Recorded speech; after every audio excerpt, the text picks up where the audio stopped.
BPL এর ফাইনালে আগামীকাল চিটাগং কিংসের মুখোমুখি হবে ফরচুন বরিশাল। একাদশতম আসরের শিরোপা লড়াই দেখতে মুখিয়ে আছেন ক্রিকেট প্রেমীরা। তবে ভোর থেকে লাইনে দাঁড়িয়েও টিকিট না পাওয়ার অভিযোগ করেছেন অনেকেই। একটা অংশ আবার টিকিট পেয়ে আনন্দে আত্মহারা। বিস্তারিত জানাচ্ছেন রাজু আলাউদ্দিন।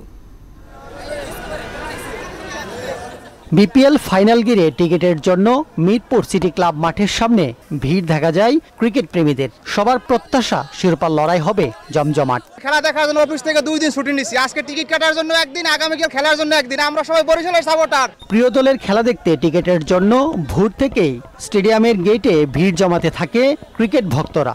6টা বাজে এসে এই জায়গায় দাঁড়ানো ছিলাম, এই জায়গা থেকে দাঁড়া আমরা আবার পিছনে গেছি। কিসের জন্য? 400 টাকা টিকিট পায়, 1000 টাকা। একজনে 6 বার 7 বার বোরকা পিন্দায়, বোরকা খুললায়, হেজাব পিন্দায়। তারা 400 টাকা, 1600 টাকা, 2000 টাকা, 1000 টাকা। লাইনই পায় না, পোলাগো লাইন লম্বা, মহিলা মানুষ ঢুকাই না। ফাইনালে মুখোমুখি হবে বিপিএল এর সবচেয়ে জনপ্রিয় দল ফরচুন বরিশাল এবং চিটাগং কিংস। কিন্তু টিকিট না পাওয়ার বিড়ম্বনা পিছু ছাড়ছে না। এতে ক্ষোভ জানালেন ক্রিকেট প্রেমীরা।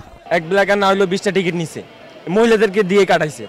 এটা তো স্যার, আমরা খেলা দেখতে আসছি, আমরা যদি পরে টিকিট না পাই, 400 টিকিট শেষ। আমরা আসছি হলো 7টা বাজে, আমরা এখনো টিকিট পাই নাই। সকাল 7টা থেকে এসে দাঁড়াই আছি, বাট মহিলাদেরকে একবারে টিকিট 2 বার 3 বার নিচ্ছে, কিন্তু আমরা কোনো টিকিট পাচ্ছি না এখনো পর্যন্ত। আমি মনে করি যে ওরা আগে আসছে, ওদেরই টিকিট আগে দেওয়া উচিত, কারণ ওরা তো সেই ভোর রাত থেকে মেবি এসে দাঁড়িয়ে আছে। দর্শকের এক অংশ আবার টিকিট পেয়ে আনন্দে আত্মহারা। খুবই ভালো লাগতেছে, অনেক সকালে আসছি, অনেকক্ষণ দাঁড়াইছিলাম, এখন টিকিট পাইছি, ভালো লাগতেছে। অনুভূতি ভালো লাগতেছে। খেলা শুরু হলে দেখা যায় গ্যালারি ফাঁকা। তারপরও টিকিট নিয়ে প্রতি বছর কেন এত ভোগান্তি হবে সেটাই জানতে চান ভক্ত সমর্থকরা। রাজু আলাউদ্দিন, মোহনা সংবাদ, ঢাকা।